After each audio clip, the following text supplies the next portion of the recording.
നിങ്ങളോട് കൊക്കോ കുറച്ച്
ഈ ബേസിലിൻ്റെ ഒരു ഫാമിലി സ്റ്റാറായിട്ട് എല്ലാവരും ഇപ്പോൾ അംഗീകരിച്ചു എന്ന് തന്നെ പറയാൻ പറ്റുന്നുണ്ട്.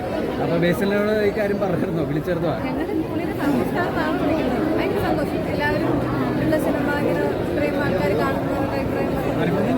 ഈ പ്രത്യേക ആടുജീവിതം ഗംഭീര ഹിറ്റായി, അപ്പോൾ ഈ സിനിമ ഹിറ്റായി. അപ്പോൾ രാജുവേട്ടനോട് എങ്ങനെയുണ്ട്? അടിപൊളിയായിരുന്നു. കാരണം നമ്മൾ മുന്നേ ആടുജീവിതത്തിലാണ് കണ്ടത്. അപ്പോൾ കാണുമ്പോൾ വേറെ വ്യത്യാസമുള്ള റോളാണ് ചെയ്യുന്നത്. അതും സക്സസ് ആയിരുന്നു. അപ്പം പുള്ളിയുടെ സെലക്ഷൻ ഓഫ് മൂവീസും അവരുടെ പ്രൊഡക്ഷനും ഒക്കെ അടിപൊളിയാണ്. ഭയങ്കര സന്തോഷം. കാരണം കുറേ നാളുകൾക്ക് ശേഷമാണ് ഇങ്ങനെ ഒരുപാട് ആൾക്കാർ തിയേറ്ററിൽ വന്നിട്ട് എൻജോയ് ചെയ്യുന്നത് കാണുന്നത്. പ്രേമലും ഒക്കെ വരുമ്പോഴാണ് ആവേശത്തിന് വളരെ നമ്മുടെ സിനിമയ്ക്ക് അതുപോലത്തെ ഒരു ക്രൗഡും അതുപോലെ ഓരോ അഭിപ്രായങ്ങളും ഒക്കെ കേൾക്കുമ്പോൾ അവരുടെ സന്തോഷമൊക്കെ കാണുമ്പോൾ മൗത്ത് പബ്ലിസിറ്റിയാണ് ഈ സിനിമയുടെ മെയിനായിട്ട് നടന്നിരിക്കുന്നത്. കാരണം കണ്ടവരെല്ലാവരും അഭിപ്രായം പറയുന്നു, ഇഷ്ടപ്പെടുന്നു, അവർ ചിരിക്കുന്നു, അവർ ഫാമിലിയായിട്ട് പോയിട്ട് ഭയങ്കര ഹാപ്പിയായിട്ട് കാണാൻ പറ്റുന്നു എന്ന് പറയുമ്പോൾ അതാണ് അതിൻ്റെ പബ്ലിസിറ്റി എന്നാണ് പടം ഇറങ്ങിയിട്ട് തമിഴ് ഓഡിയൻസിൻ്റെ റെസ്പോൺസ് എടുത്തപ്പം അവരോട് എന്തുകൊണ്ട് ഈ പടം കാണാൻ വന്നെന്ന് ചോദിച്ചപ്പം വിപിൻ ദാസ് എന്ന ഡയറക്ടർ അതുകൊണ്ടാണ് ഞങ്ങൾ ഈ സിനിമ കാണാൻ വന്നതെന്നാണ് തമിഴ് ഓഡിയൻസ് പറഞ്ഞത്. അപ്പോൾ അതിനെപ്പറ്റി ആസ് എ ഡയറക്ടർ ഓക്കെ, ഈ ഓഡിയൻസിൻ്റെ റെസ്പോൺസ് കാണുമ്പോൾ എന്താ ഫീൽ ചെയ്യുന്നത്? അതന്നെ ഭയങ്കര സന്തോഷമായിട്ട് നമ്മൾ വിചാരിച്ചതിലെ കാര്യങ്ങൾ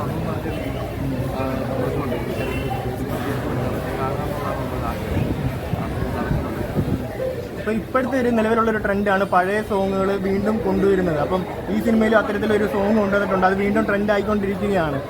അപ്പോൾ അതിന് ഞാനത് പണ്ട് പോലെ ചെയ്യുന്നുണ്ട്. ഫസ്റ്റ് മൂവി പോലെ ഇതുണ്ട്.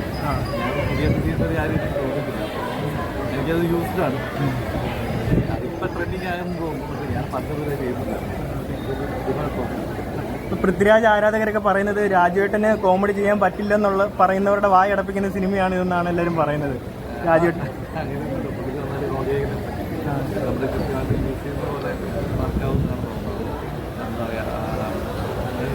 ഏറ്റവും നന്നായിട്ട് കോമഡി ചെയ്യുന്നത് പൃഥ്വിരാജാണെന്ന് എല്ലാവർക്കും അറിയുന്നു. പിന്നെ അങ്ങനെ സംശയമേ വേണ്ട.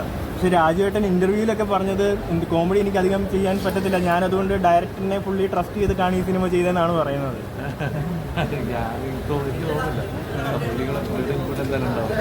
രാജുവേട്ടൻ്റെ ഒരു